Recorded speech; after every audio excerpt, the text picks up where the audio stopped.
ஓம் வீரத்வஜாய வித்மஹே விக்னஹஸ்தாய தீமஹி தன்னோ பௌம பிரசோதயாத். சிவஸ்ரீ ஜோதிடம் வியூவர்ஸ் எல்லாருக்கும் வணக்கம். இந்த வீடியோல ஜூன் மாத பலன்களை பார்க்கலாம்.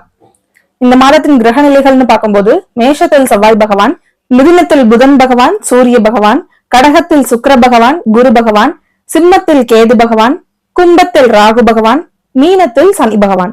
இந்த மாதத்தின் விசேஷங்கள் என்னன்னு பார்த்தா 14ஆம் தேதி இந்த மாதத்தினுடைய அமாவாசை தினம், 26ஆம் தேதி மொஹரம் பண்டிகை, 29ஆம் தேதி இந்த மாதத்தினுடைய பௌர்ணமி தினம்.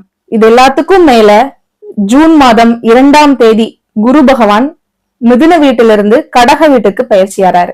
12 வருஷத்துக்கு அப்புறம் உச்சத்தை அடையக்கூடிய குரு பகவானின் பயணம் கடக வீட்டிற்கு.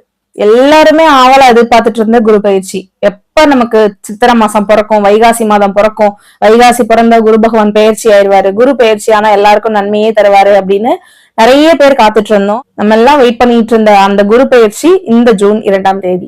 நவ கிரகங்கள்ல முழுமையான சுபர்னு பார்த்தா அது குரு பகவான் மட்டும்தான். ஜூன் மாதம் 2ஆம் தேதி குரு பகவானின் ஆலயங்களும் நவ கிரகத்திற்கான ஸ்தலங்களும் எப்படி மக்கள் வெள்ளத்தில் நிரம்பு வழிய போகுதுன்னு நம்ம பார்க்கதான் போறோம். கோயில்கள் அத்தனையும் ஸ்தம்பிக்க போகுது. குரு பகவானின் பயிற்சிக்காக மக்கள் அனைவரும் குரு ஸ்தலங்களுக்கு போய் வழிபட்டுட்டு வர போறாங்க. அதுல முதன்மையான குரு ஸ்தலம்னு பார்த்தா திருச்செந்தூர் முருகன் தான். இந்த மாதம் திருச்செந்தூர் முருகனுக்கு கொண்டாட்டமான கோலாகலமான மாதம்னு சொல்லலாம். 12 ராசிகளுக்குமான குரு பயிற்சி பலன்கள் தனியாவே நம்ம யூடியூப் சேனல்ல வீடியோஸ் இருக்கு, பார்க்காதவங்க பாருங்க. குரு பகவான் என்னென்ன பலன்களை தருவாரு, ஒரு ராசிக்கும் என்ன மாதிரியான பலன்கள் தருவாருன்னு அடுத்தடுத்த மாத வீடியோலையும் நம்ம கண்டினியூஸா பார்க்கலாம். நம்ம சேனல்ல நான் பேச ஆரம்பிச்சதுல இருந்து நிறைய பேர் உங்களோட ஆதரவை கொடுத்துட்டு இருக்கீங்க. கால் பண்ணி விஷ் பண்றீங்க, மெசேஜ் பண்ணி விஷ் பண்றீங்க. உங்களுடைய ஆதரவுக்கு ரொம்ப ரொம்ப நன்றி. ஜென்ரலா ஆன்மீகம் ரீதியா சின்ன சின்ன டவுட்ஸ் இருந்தா தாராளமா கமெண்ட் செக்ஷன்ல கேளுங்க.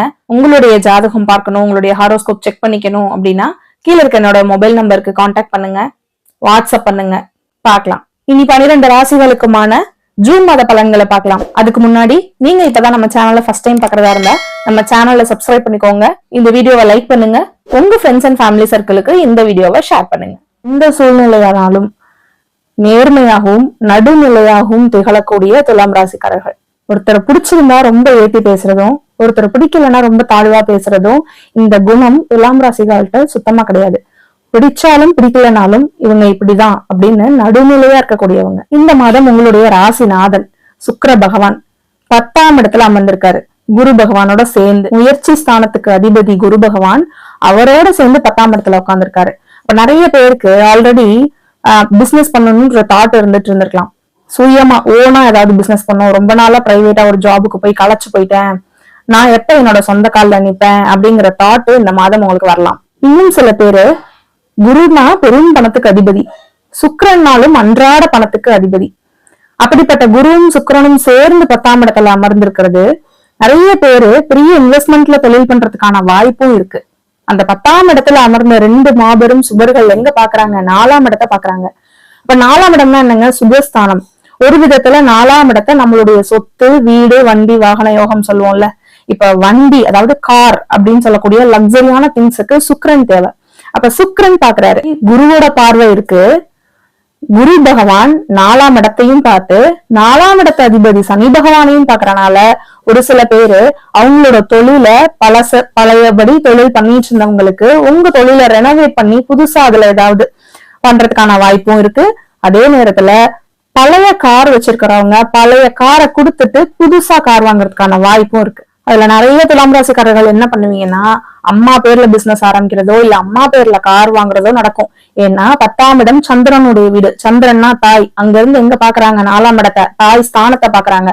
அப்ப நிறைய பேரு அம்மாவோட சேர்ந்து பிசினஸ் பண்ணுவீங்க, இல்ல அம்மாவோட பார்ட்னர்ஷிப்ல பிசினஸ் பண்ணி அம்மா பேர்ல பிசினஸ் பண்ணலாம், இல்ல அம்மா பேர்ல கார் வாங்கலாம், அம்மா பேர்ல சொத்து வாங்கலாம். உங்களுடைய 2ஆம் அதிபதி செவ்வாய் பகவான் 7ஆம் இடத்துல போய் ஆட்சியா இருக்காரு. 7ல 7 கூடவன் ஆட்சி. 7ஆம் இடம்னா என்ன? நம்ம நிறைய பத்திரிக்கை நம்ம போய் சம்பந்தப்படுற இடம், நம்மளுடைய கலஸ்திரம். அப்ப கணவனோ மனைவியோ வலுவா இருக்காங்க, ஸ்ட்ராங்கா இருக்காங்க, உங்களை பாத்துட்டு இருக்காங்க. உங்க கணவனோ மனைவியோ உங்களுக்கு சப்போர்ட் பண்ணிட்டு இருக்காங்க. 2ஆம் இடம் வலுக்குது. அப்ப குடும்பஸ்தானம் வலுக்கும் போது திருமணமாகாத அத்தனை துலாம் ராசிக்காரர்களுக்கும் இந்த டைம்ல திருமணம் நடக்கும். இவ்வளவு நாள் குரு பலம் இருந்துட்டு இருந்தது. இப்ப குரு 10க்கு போயிட்டாரு, குரு பலம் இல்லைன்னு நினைச்சிட்டு இருக்காதீங்க. 2ஆம் இடத்துக்கு குரு பகவானின் பார்வையும் அதே 2ஆம் இடத்த அதிபதி செவ்வாய் பகவான். செவ்வாய் பகவான் யாருங்க? மங்களகாரகன். அவருடைய பார்வையும் கிடைக்குது. அந்த வீட்டுக்கு அதிபதியும் அவர் தான். 2ஆம் இடத்த அதிபதியே 2ஆம் இடத்தை பாக்குறனால 2ஆம் இடம் வலுக்குது. குடும்ப ஸ்தானம் வலுக்கும் போது அத்தனை துலாம் ராசிக்காரர்களுக்கும் திருமணத்திற்கான ஏற்ற காலம். திருமணம் சீக்கிரமே நடக்க போகுது. வைகாசியில நிச்சயம் பண்ணி ஆவணி மாசம் கல்யாணம் பண்ண போறீங்க. பிசினஸ் பண்ணலாம்னு சொன்னேன் பாத்தீங்களா, மனைவியனோட கணவனோட சேர்ந்து பார்ட்னர்ஷிப்ல பிசினஸ் பண்றதுக்கான வாய்ப்பும் இருக்கு. ஏன்னா அதே செவ்வாய் பகவான் 4ஆம் பார்வையா 10ஆம் இடத்தையும் பார்த்துட்டு இருக்காரு. செவ்வாய் பகவான் யாரு? உங்களுடைய 7ஆம் அதிபதி. இப்போ தாயோட பிசினஸ் பண்றதுக்கு, தாயோட பேர்ல வண்டி வாங்குறதுக்கு யாருக்கெல்லாம் வாய்ப்பு இருக்கோ, அதே மாதிரி அவங்களுடைய பார்ட்னருடைய பேர்லயோ அவங்களோட சேர்ந்தோ சொத்தோ தொழிலோ வண்டி வாகனமோ வாங்குறதுக்கான வாய்ப்பும் அமோகமா இருக்கு. 4ஆம் இடத்து அதிபதி சனி பகவான் 6க்கு போயிருந்தாரு. 4ஆம் இடம் 6க்கு போனதுல நிறைய பேரு லோன் போட்டு லோன் வாங்கி வீடு கட்டிட்டு இருக்கீங்க, லோன் வாங்கி கார் வாங்கிட்டு இருக்கீங்க. ஒரு விதத்துல இது நல்ல விஷயம்தான். ஏன்னா உங்க ராசிநாதன் சுக்கிர பகவானுக்கு 10ஆம் இடம் ஏற்ற ஸ்தானம் இல்ல, கேந்திர ஸ்தானம். அப்போ உங்க பேர்ல ஒரு லோனோ உங்க பேர்ல ஒரு கடனோ இருக்கும்போது உங்களுக்கு நல்லது. ஏன்னா ஒரு விதத்துல குரு பகவான் உங்களுடைய 6க்குடையவர். 6னா என்னங்க? கடன். அப்ப கடன் இருக்கிறது நல்லது. இயற்கையா கிரக அமைப்புகள் படியே நம்ம வாழ்ந்தா ரொம்ப நல்லது. அப்ப 6ஆம் இடம் உச்சமானது. 6ஆம் இடம்னா நோய், அது உச்சமாக கூடாது. அப்ப 6ஆம் இடம் கடன். அப்ப நீங்க கடனை ஏத்தலாமா? உங்க பேர்ல நியாயமா ஒரு கடன் வச்சுக்கலாமா? 9ஆம் அதிபதி புதன் பகவான் ஆட்சியா இருக்காரு. முயற்சி ஸ்தானத்து அதிபதி குரு பகவான் உச்சமாயிட்டு 9ஆம் இடத்து அதிபதி பாக்கியாதிபதி ஆட்சியா இருந்து அதே 3ஆம் இடத்தை புதன் பகவான் பாக்குறாரு. 9ல இருந்து பாக்குறாரு, பாக்கியத்துல இருந்து பாக்குறாரு. அப்ப அப்பாவினுடைய சப்போர்ட், ஃபுல் சப்போர்ட் கிடைக்கும். ஒரு சிலருக்கு தாய்மாமாவனுடைய சப்போர்ட்டும் கிடைக்கும். அதே 9ஆம் இடத்துல சூரிய பகவானும் இருக்காரு. சூரிய பகவான் யாருங்க? உங்களுக்கு 11ஆம் இடத்து அதிபதி, லாபஸ்தானத்து அதிபதி. அவர் போய் 9ஆம் இடத்துல அமர்ந்திருக்காரு. அப்ப தந்தையின் மூலமும் உங்களுக்கு ஆதாயம் இருக்கு. ஓவரால் இந்த மந்த் பாத்தீங்கன்னா முழுக்க முழுக்க உங்க முயற்சியால நீங்க முன்னுக்கு வர போறீங்க. ஏன்னா அத்தனை கிரகங்களும் உங்களுடைய முயற்சி ஸ்தானத்துக்கு சப்போர்ட்டா இருக்காங்க. உங்களுடைய சொந்த உழைப்புல சொந்த கால்ல நீங்க முன்னுக்கு வர போறீங்க. இந்த மாதத்துல இருந்து உங்களுக்கு ஒரு நியூ பிகினிங் இருக்கு உங்க லைஃப்ல. டோட்டலா பிஃபோர் 2026 ஆஃப்டர் 2026 அப்படின்னு சொல்ற மாதிரி ஒரு நியூ பிகினிங் கிடைக்க போகுது. 11ஆம் இடத்துல கேது பகவான் இருக்காரு. இதனால இந்த லாபங்கள் தடைப்படுமா அப்படின்னு கேட்டா அந்த அளவுக்கு நீங்க பயப்பட வேணாம். தொழில் ஸ்டார்ட் பண்ணலாம்னு சொல்லியாச்சு. இப்ப தொழில் பண்ணா லாபம் கிடைக்கணுமே, 11ஆம் இடத்துல கேது பகவான் இருக்காரு, லாபம் கிடைக்காதேன்னு நினைச்சா இந்த இடத்துல தப்பு. ஏன்னா 11ஆம் இடத்த அதிபதி சூரிய பகவான் அவருக்கு 11ல போய் அமர்ந்திருக்காரு. அவருக்கு லாப வீட்டுல அமர்ந்திருக்காரு. அதனால யாருமே லாபத்தை நினைச்சு கவலைப்பட வேணாம்.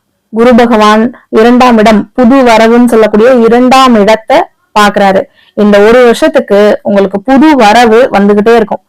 அது திருமணமா இருந்தாலும் சரி, குழந்தையா இருந்தாலும் சரி, உற்றார் உறவினர்கள் புது உறவினர்களா இருந்தாலும் சரி, அல்லது புதிய தொழிலா இருந்தாலும் சரி, அல்லது நம்மளுடைய லக்ஸரியான ஐட்டம்ஸ், வீடு, காரு, வண்டி, செல்போன் இப்படின்னு எது வேணா சொல்லலாம். ஏன்னா ஒரு விதத்துல 3ஆம் இடம் செல்போன். அப்ப நிறைய பேர் செல்போன் வாங்குறதுக்கான வாய்ப்பும் இருக்கு. சோ ஓவராலா இந்த மாதத்தினுடைய கிரகநிலைகள் உங்களுக்கு ஃபுல் சப்போர்ட் கொடுக்கறதுக்கு ரெடியா இருக்காங்க.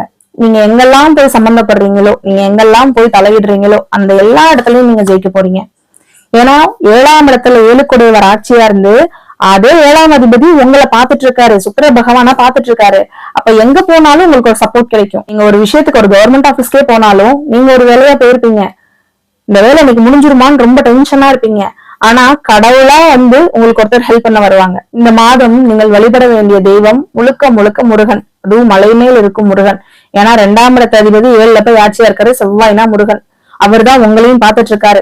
முழுக்க முழுக்க முருகனை கும்பிடுங்க, இறுக்கி பிடிங்க. 6ஆம் இடத்து அதிபதி குரு பகவான் உச்சமா இருக்காரு. 6னா என்ன? கந்த கடவுள், ஆறுமுகன். அப்ப எல்லா விதத்திலயும் முருகன் உங்களுக்கு முழு துணையா இருப்பார். கவனமா இருக்க வேண்டிய விஷயம், ஆள் மனசு, 5ஆம் இடம்ன்ற ஆள் மனசுல ராகு பகவான் அமர்ந்திருக்காரு. இவ்வளவு நாள் குருவின் பார்வை கிடைச்சது. இப்ப உங்களுடைய மனசுல இருக்க ஆசைகள் இன்னும் எக்ஸ்ட்ரா ஆகும். அப்ப நீங்க நியாயமா எந்த விஷயத்துக்கு ஆசைப்படணுமோ அது மட்டும் ஆசைப்படணும். பெருசா ஒரு இன்ட்ரெஸ்டோட சேர்த்து அவசர அவசரமா முடிவெடுக்கிறேன்னு சொல்லி எந்த விஷயத்துலயுமே அகலக்கால் வச்சிடக்கூடாது. ஸ்டெப் பை ஸ்டெப்பா முன்னுக்கு போகணும். பேராசைப்பற்றக்கூடாது. அதே நேரத்துல தாய் தந்தையரின் உடல்நிலையில கொஞ்சம் கவனமா இருக்கணும். மீண்டும் அடுத்த வீடியோவில் உங்களை சந்திக்கும் வரை உங்களிடமிருந்து விடைபெறுவது உங்கள் ஜோதிடர் நிர்மலா ஐரோஜி. நன்றி, வணக்கம்.